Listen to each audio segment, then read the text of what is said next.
நெஞ்சில் குடியிருக்கும் பெரிய வானிலை மாற்றம் வந்திருக்கு. இந்த மாற்றம் வந்து இதுக்கப்புறம் எப்பவுமே மாறாது அப்படின்னு நான் நம்பிக்கையா இருக்கேன். உங்களுக்கெல்லாம் பிடிச்ச ஒரு கிளைமேட்டாக தான் இனிமேல் இருக்கும் தமிழ்நாடு. ஸோ நம்ம மாண்புமிகு தமிழக முதலமைச்சர் விஜய் அண்ணனோட சாயல் இருந்தது அப்படின்ட்டு. ஆம், அதுக்கு காரணம் என்னன்னா, நான் படத்தில் வந்து அவரோட ஃபேன் ஆக்சுவலி. ஸோ அவரோட ஃபேனாக நான் படத்தில் இருப்பேன். ஸோ அதனால அந்த ஃபர்ஸ்ட் ஹாஃப்ல கொஞ்சம் அவரை பேஸ் பண்ண சில சீன்ஸ்லாம் வந்து இருக்கும். அவரை மாதிரியே கொஞ்சம் பாடி லாங்குவேஜ் பண்ணுறது, அவர் மாதிரி டைலாக் பேசுகிறது அதெல்லாம் இருக்கும். பட் செகண்ட் என் நெஞ்சில் குடியிருக்கும் ரொம்ப நாள் ஆசை இந்த மாதிரி ஸ்டேஜில் சொல்லணுன்ட்டு. ஸோ இங்கே வந்திருக்க அனைத்து பெரியவர்களுக்கும், மீடியா நண்பர்கள், பத்திரிகை நண்பர்கள், ஃப்ரெண்ட்ஸ், ஃபேமிலி, அப்புறம் நம்ம celebrities, Murugadoss sir, Sasi sir, Snehan sir, அப்புறம் என்னோட fight master, editor, music director and cameraman sir, எல்லாருக்குமே ரொம்ப தேங்க்ஸ். ஏன்னா எல்லாருக்குமே இப்போ வந்து பிஸியாக எல்லாருக்குமே ஒர்க் இருக்கும். ஸோ அதெல்லாம் விட்டுட்டு சரி இவங்க கூப்பிட்றாங்களே சரி போய் பார்ப்போன்னு ஒரு அன்போடு இங்கே வந்திருக்க எல்லாருக்குமே ரொம்ப ரொம்ப நன்றி. அது இந்த டைமை நீங்கள் ஸ்பெண்ட் பண்ணுறது வந்து நான் ரொம்ப ப்ரீஷியஸாக பார்க்குறேன். உண்மையிலே இது ரொம்ப சீரியஸாக ரொம்ப ரொம்ப தேங்க்ஸ். தேங்க்யூ ஸோ மச் இங்கே வந்ததுக்கு. இப்போ இவ்வளோ கேட்டதில் நம்ம என்ன பேசணும், இப்போ நம்ம எந்த ஃபங்க்ஷனில் இருக்குன்னே மறந்துட்டேன் நான். ஸோ எனக்கு ஆக்சுவலி வந்து ஜென்ரலாக உங்களுக்கு எந்த டைரக்டர் ரொம்ப பிடிக்கும் அப்படின்னு என் ஃப்ரெண்ட்ஸ் சர்க்கிளில் ஃபேமிலிஸ்லாம் அப்பப்போ கேட்பாங்க. நான் எப்போவுமே சொல்கிற ஒரே பேர் வந்து ஏஆர் முருகதாஸ். எப்போவுமே நான் சொல்லுவேன். கொஞ்ச நாள் போக போக அவங்க என்ன பண்ணாங்கன்னா, சரி வேறு ஏதாச்சும் இவன் பதில் சொல்கிறான்னா பார்க்கலாம்னு சொல்லிட்டு ஆப்ஷன் தரும் அப்படின்னு சொல்லிட்டு Mani Ratnam sir, Shankar sir, AR Murugadoss sir யார் உனக்கு பிடிக்கும் அப்படின்னு கேட்டால் அப்பயும் நான் ஏஆர் முருகதாஸ் சார் தான் பிடிக்கும் அப்படின்னு சொல்லுவேன். ஏன்னா எனக்கு உண்மையிலேயே நான் வந்து அவரோட படங்கள் பார்த்து எனக்கு எந்த அளவுக்கு பிடிச்சதோ, அவர் கூட எங்கேயுமே புண்ணுன்ற படம் அவர் ப்ரொடியூஸ் பண்ண படம். ஸோ அந்த படத்தில் நடிக்கும் போது அவரோட கேரக்டர் அந்த பிஹேவியர்ஸ்லாம் பார்த்து நிறைய நான் ஃபாலோ பண்ண ஆரம்பிச்சிட்டேன் அவருக்கே தெரியாமல். ரொம்ப ஸ்வீட், ஒரு விஷயத்த வந்து கரெக்டாக புரிகிற மாதிரி சொல்லுவார்.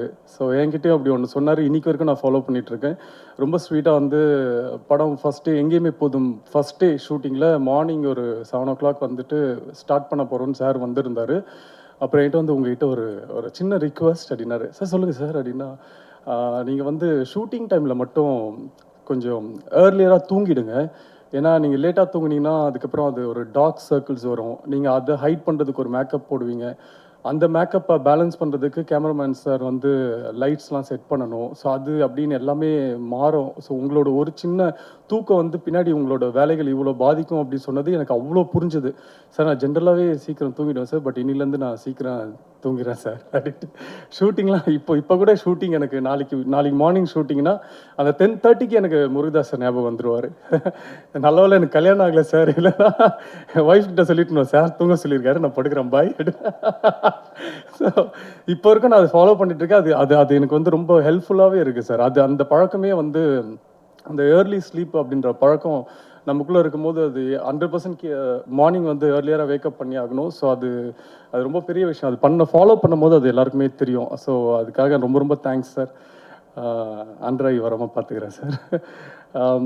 அப்புறம் இந்த படத்தில் வந்து மியூசிக் டைரக்டர் வந்து ஃபஸ்ட்டு வேற ஒரு மியூசிக் டைரக்டர் பேசிகிட்டு இருந்தாங்க. அதுக்கப்புறம் டிஸ்கஸ் பண்ணி டைரக்டர் சார் வந்து நம்ம மூக்குத்தி அம்மனோட மியூசிக் டைரக்டர் தான் நம்மளுக்கு அப்படின்னாங்க. ஓகே சூப்பருங்க, வெரி நைஸ் அப்படின்னு சொல்லிட்டு ஃபஸ்ட்டு சாங் கம்போஸ் பண்ணிவிட்டு அந்த சாங் வந்து கேட்டேன் நான். அதோட ஒரு ஃபஸ்ட்டு ப்ளே பண்ண ஒரு 30 செகண்ட்லேயே தெரிஞ்சிச்சு, ஆஹா மாட்டினார் ஒரு நல்ல மியூசிக் டைரக்டர் நம்மக்கிட்ட அப்படின்ட்டு. அக்காடி சாங் தான். அக்காடி சாங் வந்து நீங்கள் ஏர்பாட்ஸில் கேட்கும்போது அவ்வளோ ஒரு குவாலிட்டியாக, அவ்வளோ ஒரு புதுசாக, இது கண்டிப்பாக எல்லாருக்குமே பிடிக்கும் அப்படின்ற மாதிரி இருந்தது. அந்த சிங்கிள் ரிலீஸ் ஆகும்போது அப்படி தான் இருந்தது. டக்குன்னு 1 மில்லியன் 2 மில்லியன் 3 மில்லியன் அப்படியே போயிட்டு இருந்தது. ஸோ அந்தளவுக்கு ஒரு ஒரு டேலண்டட் மியூசிக் டைரக்டர் அண்ட் ரொம்ப நீட் ஒர்க் இருக்கும் அவர்கிட்ட. சேம் எடிட்டரும் அப்படி தான். ஸோ படம் பார்த்துட்டு இது கொஞ்சம் எடிட்டருக்கே ரொம்ப சேலஞ்சிங்கான ஒரு ஃபிலிம் இது. ஸோ அது படம் பார்க்கும்போது உங்களுக்கு தெரியும். அண்ட் முக்கியமாக எல்லாருமே சொல்கிற மாதிரி நம்ம கேமராமேன் ரிச்சர்ஸ் சார், சார் ரொம்ப தேங்க்ஸ் சார், ரொம்ப தேங்க்ஸ். உங்கள் நிலைமை நினச்சா எனக்கு உண்மையிலே கஷ்டமாக இருக்குது சார். நான் அப்பப்போ ஷூட்டிங்கில் கூட நம்மளை 9 to 6 தான் ஷூட்டிங் அப்படின்னு கூப்பிடுவாங்க. ஓகே அப்படின்னு சொல்லிட்டு மார்னிங் 8 o'clock போயிட்டு ஓகே ரெடி ஆகிட்டு 6 o'clock அந்த 5:30க்கு சொல்லுவாங்க, டார்லிங் அந்த சன்செட்டில் இப்படி ஒரு ஷாட் இருந்தால் நல்லா இருக்குமே அப்படின்னு சொல்லி ஷார்ட் அப்புறம் பார்த்தா ஷார்ட்டாகவே இருக்குது. அது ஒரு சீன், அது நைட் 10 மணி தான் முடியும் அப்படி எனக்கு தெரியறதுக்கே 7 மணி ஆகும். ஸோ அதெல்லாம் நான் முடிச்சுட்டு நான் கிளம்பி வீட்டுக்கு போகும்போது, சார் முடிஞ்சிச்சா ஷூட்டிங் பேக்கப் ஆயிடுச்சான்னு கேட்டால், இல்லை அவங்க வேறு லொக்கேஷன் போயிருக்காங்க, வேறு ஏதோ ஷூட் பண்ண போயிருக்காங்க, நைட்டு 12 மணி 1 மணி வரைக்கும் ஷூட் முடிச்சுட்டு திரும்ப மார்னிங் 7 o'clock வந்துடுவாங்க. ஸோ அந்தளவுக்கு ஒரு டெடிகேஷன் கேமராமேன் சாரை வந்து நான் பார்த்துருக்கேன். நிறைய பேர்கிட்ட ஒர்க் பண்ணிக்கும். இப்போ சார் வந்து ரொம்ப ஃபாஸ்ட். அண்ட் எனக்கு அவர் ஒர்க் பண்ணுறாருன்னு தெரிஞ்ச உடனே ரொம்ப சந்தோஷமாக இருந்தது. ஏன்னா அப்போ தான் ரீசெண்டாக மாநாடு படம் வந்தது. சார் தான் மாநாடு படத்தோட கேமராமேன். ஸோ அந்த படம் பார்க்கும்போதே தெரியும், அதுவுமே ஒரு கேமராமேன் அண்ட் எடிட்டருக்கு ரொம்ப சேலஞ்சிங்கான ஒரு படம் தான். ஸோ சார் தான் ஒர்க் பண்ணுறாரா, வாவ் அப்படின்ட்டு எனக்கு ரொம்ப சந்தோஷமாக இருந்தது. ஸோ அது நினச்ச மாதிரியே அந்த அந்த ஃப்ரேம்ஸ், அந்த குவாலிட்டி எல்லாமே வந்து நினச்சிட விட ரொம்ப அதிகமாக நல்லா இருந்தது sir. Thank you so much sir. நான் அது வந்து மறக்கவே மாட்டேன். இந்த படத்துக்கு நீங்கள் வந்தது வந்து எங்களுக்கு ஒரு பெரிய லக்கு. ஸோ சேம் அதே மாதிரி ப்ரொடியூசர் நம்ம பாபு விஜய், அவர் தான் ப்ரொடியூசர். ஒரு ப்ரொடியூசர் கூட வந்து எல்லாரோட ப்ரொடியூசரோட கஷ்டம் வந்து எனக்கு தெரியும். பட் வந்து அவ்வளோ க்ளோஸராக நம்ம பார்த்துருக்க மாட்டோம். ஏன்னா அந்த ப்ரொடியூசருக்கும் ஒரு ஹீரோ ஆக்டருக்குலாம் வந்து ஒரு சின்ன டிஸ்டன்ஸ் இருக்கும். அவங்க எங்கேருந்து பணம் வாங்குறாங்க, அதுக்கு என்ன இன்ட்ரெஸ்ட் பே பண்ணுறாங்க, இது எதுவுமே எந்த ஆக்டருக்குமே தெரியாது. ஸோ அதெல்லாம் தாண்டி இந்த ப்ரொடியூசர்கிட்ட நான் வந்து ஒர்க் பண்ணும்போது எனக்கு ஒரு 10வது நாள் ஷூட்டிங் எனக்கு எப்படி ஆயிடுச்சுன்னா, என்ன 2 நிமிஷம் சும்மா இருக்கீங்க, டக்குன்னு இது கொல்த்ரா ஷாட் எடுத்துடலாமா அப்படின்னு நான் கேட்டோன்னே இவங்க என்ன ஷாக்காக பார்க்க ஆரம்பிச்சிட்டாங்க. ஸோ அந்த அளவுக்கு ஒரு ப்ரொடியூசர்னா இவ்வளோ கஷ்டங்கள் இருக்குது அப்படின்றதே எனக்கு இந்த படத்துல தான் ரொம்ப க்ளோஸராக தெரிஞ்சுது. ஸோ ஒரு பியூட்டிஃபுல் ப்ரொடியூசர் நம்மளுக்கு கிடச்சிருக்காரு.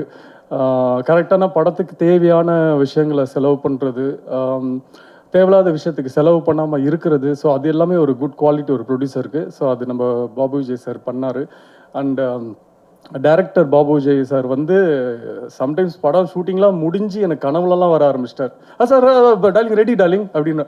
ஓ வீட்டில் இருக்குமா, ஓகே ஓகே அப்படின்ட்டு அந்த அளவுக்கு எப்படின்னா நம்மளை வந்து டயர்டே ஆக்க மாட்டார். நம்மளுக்கு வீட்டுக்கு போனால் தான் தெரியும் பயங்கரமாக உடம்புலாம் வலிக்குது, என்ன அப்படி பண்ணோம் இன்னைக்கு அப்படின்னா அவ்வளோ சீன்ஸ் நடிச்சிருப்போம். ஒரு நாள்லேயே ஒரு 150 சீன், படத்துலேயே 60 சீன் தானே பாருங்க அப்படின்ற மாதிரி எடுத்துகிட்டே இருப்பார். நம்மளுக்கு டயர்டே ஆகாது. ஆனால் ரொம்ப இன்ட்ரெஸ்டடாக நம்மளை அந்த அந்த ஒரு பவருக்குள்ளே கொண்டு வருவார். கொண்டு வந்து வேலையை வந்து கரெக்டாக அவருக்கு வேலையை வாங்க தெரியும். அதே மாதிரி ஏதாச்சும் சின்ன சின்ன சஜஷன் சொன்னால் கூட வந்து அது ரொம்ப அழகாக எடுத்துக்க மாட்டார். இல்லை நான் சொன்னதே நல்லா இருக்கு, அதே பண்ணலாமே அப்படின்னு சொல்லுவார். அதுக்கப்புறம் அவர்கிட்ட ரொம்ப செல்லம் டார்லிங் அப்படின்னா, இது வந்து இப்படி பண்ணால் நல்லா இருக்குமே, இது பண்ணுறது வந்து விஜயகாந்த் சார் பண்ணுற மாதிரி இருக்குது, நான் வந்து எப்படி அப்படின்னு சொல்லி கொஞ்சம் கொஞ்சம் புரிய வச்சதுக்கப்புறம் அவருக்கு வந்து ஒரு கம்ஃபர்ட் லெவல் வந்து ஒரு வாட்டி பண்ணி காட்டுங்க பார்ப்போம் அப்படின்னு நம்பிக்கை இல்லாமல் கேட்பார். அது பண்ணி காமிச்சதுக்கப்புறம் அவர் ஓகே இது ஓகே அப்படின்வாங்க. ஸோ அவர் அதே மாதிரி தான் அவர் வந்து ஃபஸ்ட்டு என்கிட்ட வந்து கதை சொல்லும் போது, கதை சொல்கிறதுக்கு முன்னாடி எனக்கு ஒரு பல ஃபோன் கால்கள், எங்கேயுமே புதும் டைரக்டர் சரவணன் கால் பண்ணார், தனஞ்சயன் சார் கால் பண்ணாங்க. அப்புறம் நிறைய பேர் எனக்கு கால் பண்ணி இந்த மாதிரி இப்போ யாருப்பா அந்த பாபு விஜய் அப்படின்னு, நான் தான் நெக்ஸ்ட் ஃப்ரைடே மீட் பண்ணுறேன் என்ன, அப்புறம் டெய்லி எல்லாரும் கால் பண்ணுறீங்க, அப்புறம் இது ஃப்ரைடே இருக்கும் இது தாங்காது அப்படின்னு சொல்லிட்டு நான் அவருக்கு கால் பண்ணி நீங்கள் நாளைக்கே வந்துடுங்க சார் அப்படின்னு சொல்லி கேட்டு, அவர் வந்ததுக்கப்புறம் எனக்கு எல்லாருமே இவரோட கதையை கேட்க சொல்லி தான் கால் பண்ணாங்க. பட் அவர்கிட்ட ஒர்க் பண்ணாருன்னு எனக்கு தெரியாது. அவர் வந்தோடனே யார்கிட்ட ஒர்க் பண்ணிங்கன்னா, முருகதாஸ் சார்கிட்ட தான் ஒர்க் பண்ணேன்னா, நம்ம படம் பண்ணலாங்க ஓகேங்க அப்படின்ட்டு. ஏன்னா சார்கிட்டேருந்து வராங்கன்னா அவங்க வந்து கண்டிப்பாக ஒரு பெரிய ஒரு குவாலிட்டி இருக்கும் அவங்ககிட்ட. ஒரு ஒன்லி சினிமா தான் பேசுவாங்க. நம்ம எங்கேயுமே புதும் சரவணன் சாராக இருந்தாலும், அது சார்கிட்டேருந்து நம்ம பாபு விஜய் வந்தாலுமே அந்த சினிமாவோட அந்த பேஷன் வந்து அவங்ககிட்ட பார்க்கலாம். அது நிறைய நம்மளும் லேர்ன் பண்ணிக்கலாம். இப்போ சாரோட படத்தில் போய் ஒர்க் பண்ணி லேர்ன் பண்ண முடியாததெல்லாம் அவங்களோட அசிஸ்டன்ட் படத்தில் ஒர்க் பண்ணால் லேர்ன் பண்ணிக்கலாம். ஏன்னா ஆல்மோஸ்ட் அவங்களோட பேட்டர்னில் தான் இருப்பாங்க. ஸோ எனக்கு கதை சொன்ன உடனே ரொம்ப பிடிச்சது. அண்ட் அவர் ஒரு நம்பர் ஆஃப் டேட்ஸ் சொன்னார். அதோட ரொம்ப ஏர்லியாக தான் படம் முடித்தாங்க. படம் வந்து ஒரு ஃபர்ஸ்ட் ஹாஃப்லாம் வந்து இப்போ எல்லாரும் சொன்னாங்க படத்தில் நிறைய நம்ம நம்ம மாண்புமிகு தமிழக முதலமைச்சர் விஜய் அண்ணனோட சாயல் இருந்தது அப்படின்ட்டு. அதுக்கு காரணம் என்னென்னா, நான் படத்தில் வந்து அவரோட ஃபேன் ஆக்சுவலி. ஸோ அவரோட ஃபேனாக நான் படத்தில் இருப்பேன். ஸோ அதனால் அந்த ஃபர்ஸ்ட் ஹாஃபில் கொஞ்சம் அவரை பேஸ் பண்ண சில சீன்ஸ்லாம் வந்து இருக்கும். அவரை மாதிரியே கொஞ்சம் பாடி லாங்குவேஜ் பண்ணுறது, அவர் மாதிரி டைலாக் பேசுகிறது அதெல்லாம் இருக்கும். பட் செகண்ட் ஹாஃபில் கதைக்குள்ளே போகிற மாதிரி ஒரு இம்பேக்டாக இருக்கிற மாதிரி ஒரு ஸ்க்ரீன் பிளே இருக்கும். பட் இது செகண்ட் ஹாஃபே ஒரு பெரிய ஒரு சேலஞ்சிங், ஒரு ஃபஸ்ட்டு டைரக்டருக்கு ஒரு பெரிய சேலஞ்சிங் ஸ்கிரிப்ட் தான். ஏன்னா இது வந்து லைக் ஒரு எக்ஸ்பெரிமெண்ட் மாதிரி தான்.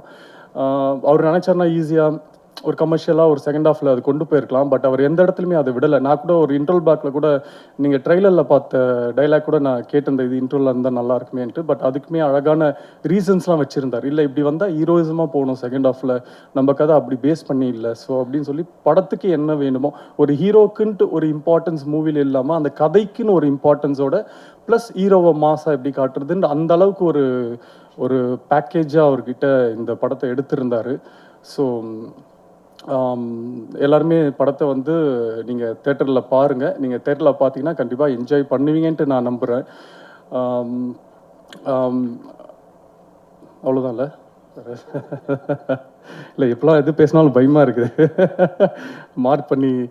ஸோ ரொம்ப சந்தோஷம். இந்த படம் மாதிரி தான், நம்ம படத்தோட ட்ரைல் மாதிரி தான் சற்றென்று மாறுது வானிலை. நம்ம இங்கேயே இப்போ ஒரு பெரிய வானிலை மாற்றம் வந்திருக்கு. இந்த மாற்றம் வந்து இதுக்கப்புறம் எப்பவுமே மாறாது அப்படின்னு நான் நம்பிக்கையாக இருக்கேன். உங்களுக்கெல்லாம் பிடிச்ச ஒரு கிளைமேட்டாக தான் இனிமேல் இருக்கும் தமிழ்நாடு. ஸோ ரொம்ப தேங்க்ஸ். எல்லாருமே இந்த படத்தை வந்து தேட்டரில் வந்து பாருங்கள். இங்கே வந்த எல்லாருக்குமே ரொம்ப ரொம்ப நன்றி. Thank you so much. தேங்க்யூ. நன்றி.